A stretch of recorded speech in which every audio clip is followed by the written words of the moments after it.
Pues el clima político de esta campaña está bastante crispado, bastante polarizado y no es sorprendente por la enorme cantidad de poder institucional y político que hay en juego.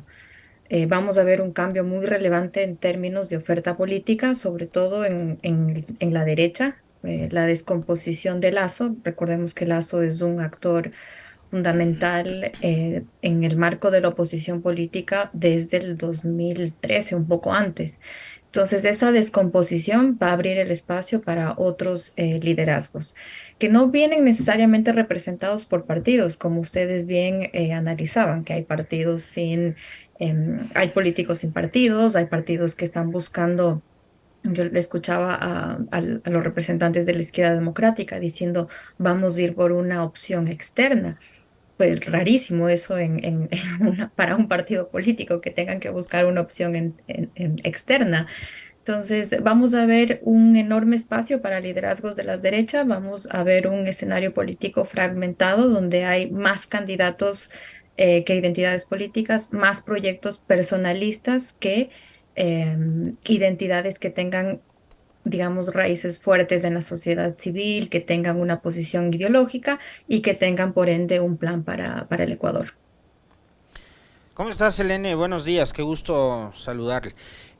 A ver, empecemos quizás por el origen de este momento tan caótico que está viviendo y va a vivir el país, porque lo que nos falta es, a ver, es una caja de sorpresas.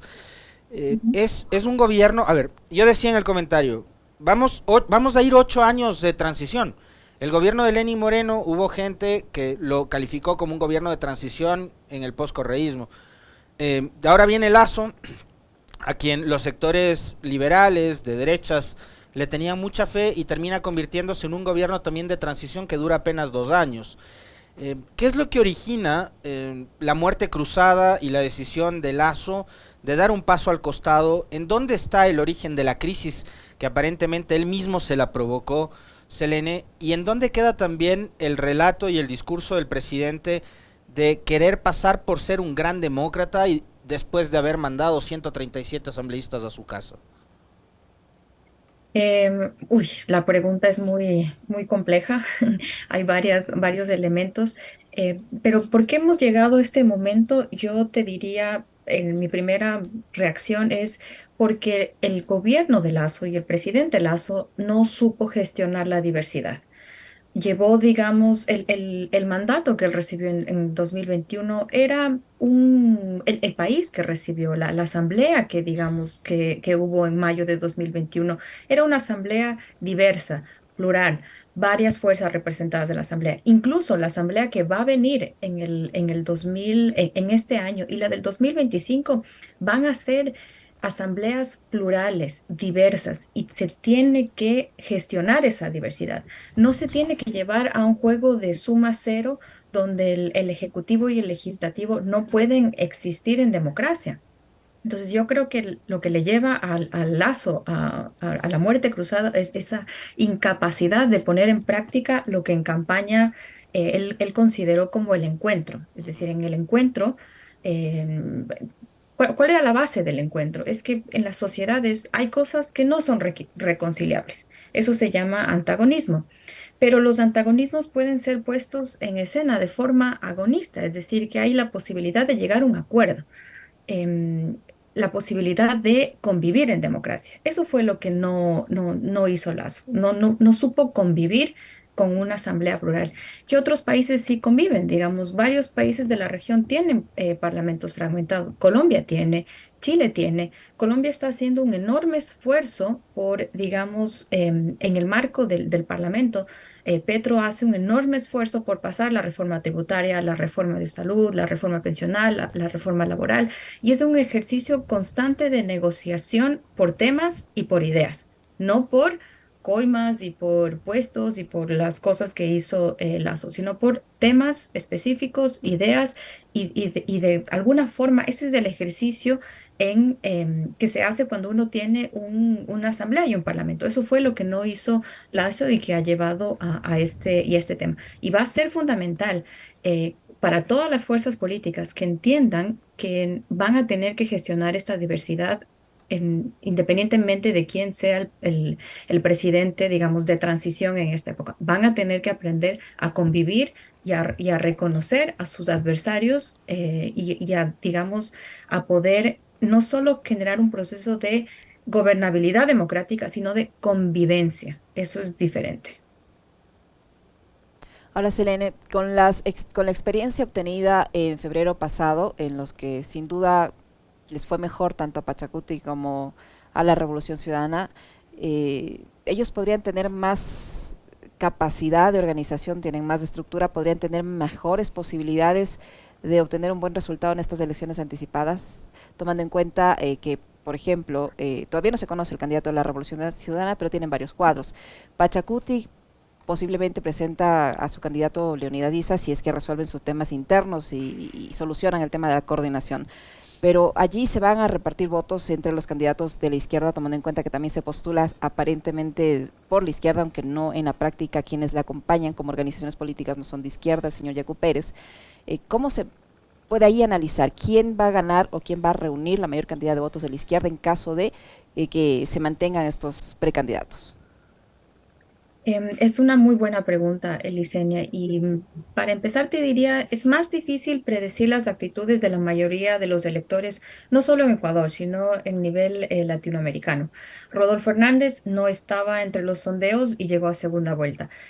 Milei hace, digamos, 2 años no estaba en el radar de la política y ahora puede ser presidente de Argentina. Parisi, yo me acuerdo en las elecciones de Chile, pensaban que las cosas se iba a decidir entre Sichel, Proboste, al final entró Parisi y Cast.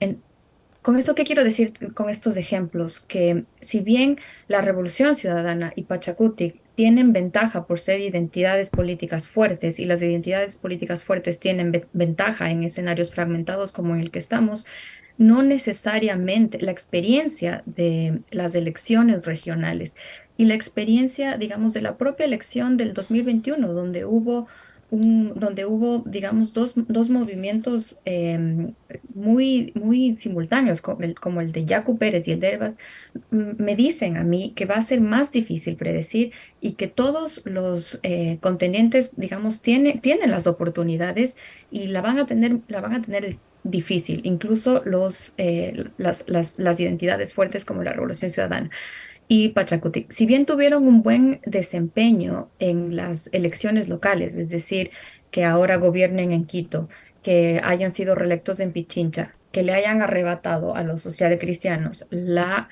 alcaldía y la prefectura, es un gran avance, es una victoria, sí, pero no necesariamente eso evidencia un abrumador ascenso de la revolución ciudadana en las provincias que yo menciono y a nivel nacional.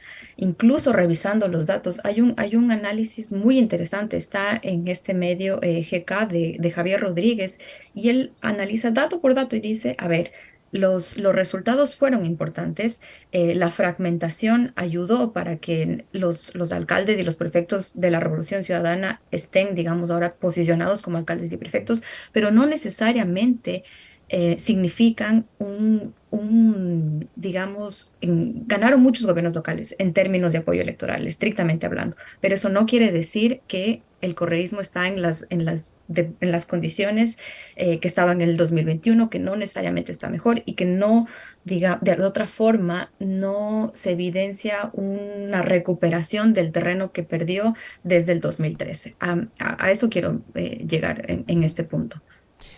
Eh, Selene, a esta hora, digamos, uno puede pensar que puede ocurrir escenarios como los que citaba, el de Chile, el de Colombia, con estos actores que son nuevos en política cuando se trata de una elección supremamente especial. Es decir, van a tener, digamos, oficialmente 7 días para hacer campaña. Sí, de aquí un poquito, 2 meses, ok. Pero ese tiempo alcanza para hacerse conocer por fuera del Twitter.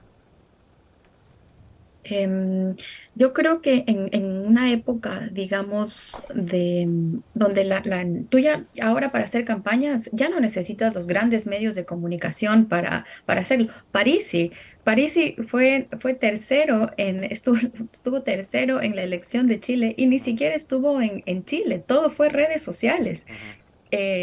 Imagínate, están ocurrieron las elecciones autonómicas en Madrid, España. Hubo algunos candidatos que utilizaron inteligencia artificial para hacer las mejores fotos. Entonces ya ni siquiera necesitas hacer mucho territorio, sino puedes jugar con la inteligencia artificial, tener las mejores fotos, sacarte unas fotos de donde parece que eres cercano a la ciudadanía y generar un relato. Lo que quiero decir es que los tiempos en la sociedad, digamos, digital son muy rápidos y permiten que ese conocimiento sea fácil. Sí se pueden dar a conocer, Ujú, pero más que darse a conocer, sobre todo lo que tienen que hacer los candidatos ahora es conectar con la gente, hacer una campaña no para la élite política, sino para la gente. Quienes logren eso son los que no solo pues se dan a conocer, sino los que realmente se metan en las conversaciones que quieren la gente, es decir, ujú. quienes escuchen, conozcan la realidad y hagan comunicación para la gente, no para la élite política, los que logren pensar la campaña desde los ojos de la gente y no desde los ojos de la política, son los que van a tener, digamos, oportunidades en esta corta campaña. Es muy corta, pero se puede lograr.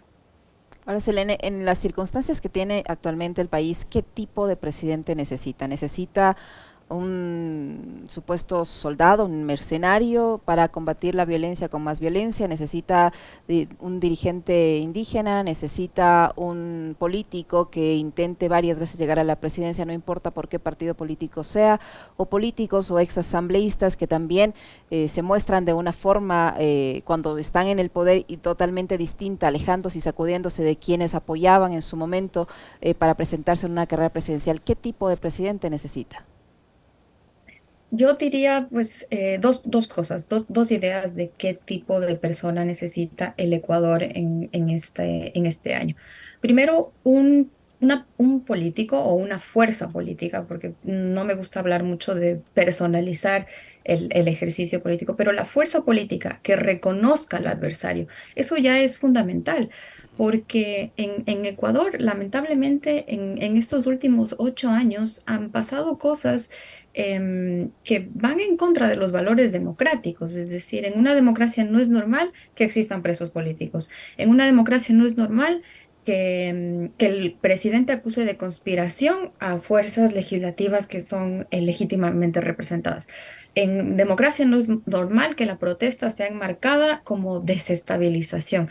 En democracia no es normal llamar al adversario político como un narcotraficante, que no es normal. Entonces, alguien que pueda reconocer, que pueda reconocer que el que está al frente es alguien que piensa diferente a mí, pero que tiene todo el derecho de estar sentado en la misma mesa y competir electoralmente conmigo y que de alguna forma nos tenemos que convivir en democracia, eso va a ser fundamental. Es decir, yo creo que esta idea que sobre todo encuentro en algunos partidos y en algunos representantes de que debemos hacer todo para evitar que Correa vuelva, le ha hecho mucho daño al país, no solo una fuerza política como el correísmo, sino al país, porque cuando la existencia de mi adversario me parece intolerable, significa que yo me voy a pasar el Estado de Derecho, significa que voy a cambiar las instituciones a mi voluntad, significa que voy a atentar con principios republicanos, significa que voy a hacer la vista gorda a los ataques de separación de poderes, es decir, significa que me va a dejar de importar las instituciones con tal de hacerle, digamos, daño a esta fuerza política. Entonces, quien pueda reconocer, hacer un ejercicio de reconocimiento de los adversarios, no como enemigos, sino como adversarios, ese es alguien digamos, ese sería un atributo del futuro presidente, presidenta del país. Y el segundo que yo te diría es una persona que pueda gestionar el Estado. ¿Cuál es uno de los principales problemas de nuestros, de gobernabilidad democrática de todos nuestros estados latinoamericanos? La debilidad del Estado. Entonces, em, alguien que tenga un poco de experiencia en administración pública, que sepa gestionar lo público, que no es lo mismo que gestionar lo privado, que sepa, digamos, de todo, de cómo funciona, que tenga un poco de expertise en lo público, va a ser fundamental para arreglar digamos, esta descomposición actual que existe en los servicios públicos del Estado, esta descomposición en la forma de ejercer el monopolio de la violencia. Ya no tenemos el monopolio legítimo de la violencia en el país, por eso la inseguridad, quien pueda resolver un poco el tema de la pobreza, que es la principal causa de inseguridad, es decir, quien sepa un ejercicio de lo que en inglés dicen de statecraft, de que pueda manejar el Estado, eso va a ser fundamental para el presidente en este tiempo. Ahí hay dos cosas que me llaman la atención, Selene. Una es, digamos, esta suerte de candidatos sin partido. Los cinco que son oficiales en este momento han lanzado su candidatura sin partido político, sin organización y sin una identidad ideológica. Es decir, y probablemente el caso más extraño termina siendo el de Villavicencio, ¿no? Que era militante, creo que adherente incluso de Pachacutic, y ahora termina militando por Construye junto a los ex Ruptura de los 25, y dando retweet a Vox y a Milei, y a todos los grupos políticos de extrema derecha. Entonces, primero, candidatos sin partidos políticos.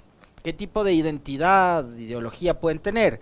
Y lo otro, en lo que decía Selene hace un momento, ¿no? Que sean políticos que de entrada sean verdaderos demócratas y sepan reconocer en los adversarios eso, adversarios políticos, no enemigos a los que hay que eliminar. Eh, ¿cuánto, ¿Cuánto puede ayudar que los políticos quieran generar esa suerte de tregua si en los medios de comunicación, por ejemplo, ahora mismo están alimentando el discurso de que desde que no hay asamblea vivimos en paz y en tranquilidad, ¿no? Ayer nomás escuchaba una analista en un medio de comunicación de estos programas dominicales que decía que sin asamblea se siente una especie de alivio. Entonces, si además no alimentamos, digamos, el espíritu democrático a través de los medios de comunicación, ¿cuánta democracia plena vamos a poder experimentar en estas elecciones y a futuro? Uy, la primera pregunta que haces es muy difícil porque no todos los candidatos ahora comparten, digamos, no todos los candidatos compiten por los votos basados en un paquete programático coherente que se puede organizar fácilmente en una dimensión derecha-izquierda. Es muy difícil y sobre todo en países plurinacionales como el nuestro, donde los actores históricos están, digamos, atravesados por otras fracturas. Las fracturas que nos representan, que están en nuestro sistema político, tienen que ver con élite versus pueblo, tienen que ver con lo regional, es costa-sierra, la nueva fractura ahora que es lo nuevo versus lo viejo. Es decir, yo me acuerdo en las anteriores elecciones era muy difícil, digamos, si tú agarras un actor político como Yacu Pérez, se me viene a la mente, él, digamos, en la fractura élite versus pueblo, era muy fácil ver que él tenía un lenguaje muy cercano del pueblo. Él podría de alguna forma representar todo este conocimiento popular versus el conocimiento del expertise que pues lo manejaban otros candidatos. Pero sin embargo, después cuando tú escuchabas sus propuestas en lo económico, él te hablaba pues el estado mínimo, no más impuestos, es decir, corte a ciertos programas, que se cierren las CNC, y decías, pero ¿qué? ¿Y por qué será este fenómeno? Porque la distinción izquierda-derecha está interpretada por los ciudadanos en términos de actitudes hacia el Estado, y hacia el Estado y hacia el mercado también. Entonces, estamos utilizando el mismo lenguaje para referirnos a la política y la economía y es muy difícil en Ecuador de alguna forma clasificar a todos nuestros actores políticos en paquetes programáticos en izquierda-derecha, porque después en el mercado son una cosa, pero en el ejercicio de las libertades los progresistas resultan ser conservadores y en cambio los que representan al pueblo resultan ser totalmente libertarios en lo económico. Es muy difícil hacer ordenar a todos estos candidatos. Y la segunda que te decía, yo creo que aquí, y esto es una opinión personal, siento que ¿qué le pueden aportar los politólogos o los analistas políticos al debate público? Y yo creo que nosotros tenemos que renunciar a dar nuestra opinión. Es decir, yo no puedo venir aquí a la radio a decir, yo creo que todo está bien desde que ya no hay asamblea. No. El político no es útil si opina, el político es útil si explica.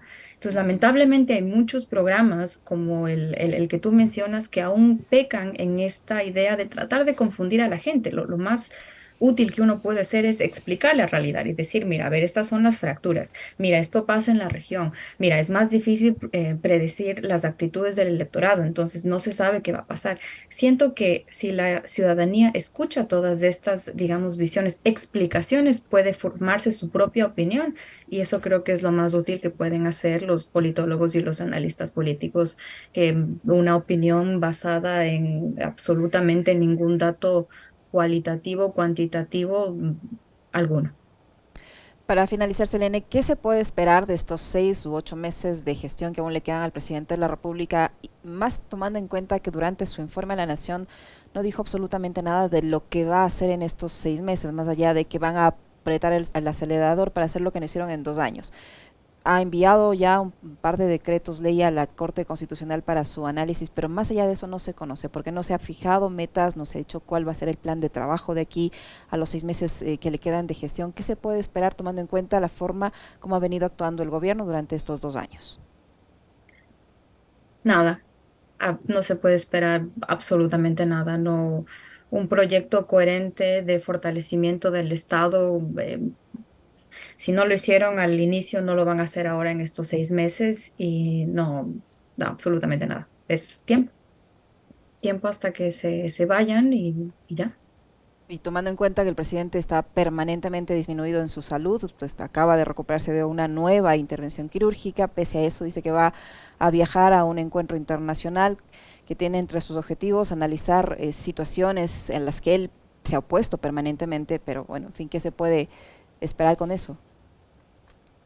Mm, Ni siquiera digamos, yo he visto que el presidente viaja, estuvo hace un mes, me parece, estuvo en República Dominicana, adquirió la presidencia de algunos organismos interesantes, pero no, ni siquiera es como un peso político a nivel internacional importante para decirte al menos eso. No, es realmente lo que creo es la gestión del tiempo. Eso es todo lo que está haciendo el gobierno ahora. Es como aguantar hasta que se acabe este gobierno.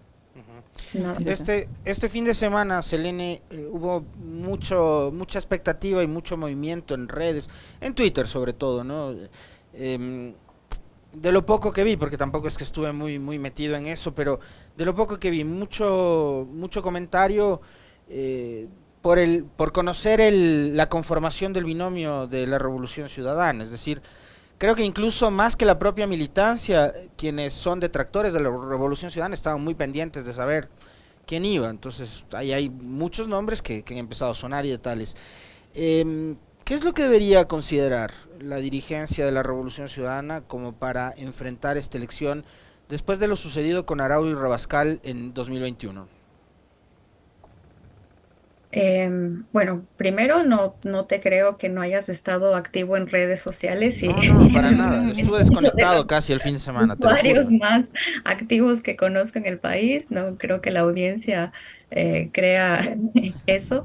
Y segundo, en, creo que la Revolución Ciudadana debería ser un análisis, cuando uno gana o pierde unas elecciones, hay ejercicios de análisis cuantitativos, es decir, dónde yo crecí electoralmente, dónde perdí votos, en qué lugares mejoré. Por ejemplo, la Revolución Ciudadana mejoró muchísimo en Los Ríos, te puedo decir sin duda, Ujú. en el último proceso de los locales, pero no mejoró en Guayas a nivel, si quitas a Guayaquil, Guayas, no, ahí hay un problema. Entonces, ese tipo de ejercicio deberían hacer cuantitativo y sobre todo cualitativo. ¿Por qué la gente ya no nos vota? ¿Por qué la gente que nos votaba antes no nos vota? ¿Por qué hay gente que podría estar representada bajo la Revolución Ciudadana, pero no se termina de convencer? Es decir, hacer un análisis y también hacer un análisis de por qué no ganó el binomio Arauz-Rabascal. Un análisis de verdad, es decir, basado en investigación cualitativa a los votantes indecisos que al final votaron nulo, es decir, grupos focales con los nulos, para entender las narrativas detrás. Si uno hace un ejercicio verdadero de análisis postelectoral, siento que le puede dar más luces al movimiento actual de qué tipo de representante quieren. Tanto el segmento correísta como pues segmentos que podrían capturar los correístas para esta para estas elecciones. Y ahí yo ponía un tuit diciendo que incluso los segmentos correístas no van a votar por cualquier persona que pongan el movimiento. Tal vez hay algunos cuadros y algunos militantes duros que van a seguir al pie de la letra lo que diga Ujú, la jerarquía propia del movimiento, pero hay otros que no. Y una elección no se gana con sus votantes duros, uno se gana, pues son los ujú, indecisos los que definen una elección. Entonces siento que la Revolución Ciudadana debería ser un ejercicio de análisis fundamental y valorar muchos atributos como la experiencia, valorar atributos como la capacidad de gestión, valorar incluso este deseo de intercambio generacional que ya se viene. Es lo que yo te decía, el mundo está cambiando así. Alguien que pueda apreciar este nuevo mundo y no quedarse un poco en esta lógica más de la lealtad que se ha quedado en la Revolución Ciudadana. El viraje de Lenin Moreno le hizo mucho daño a la fuerza política de la Revolución Ciudadana porque ahora el tema de la lealtad pesa antes que muchos temas como la ideología, la ujú. trayectoria. Entonces mi recomendación sería, veamos qué pesa más para poder ganar en este año.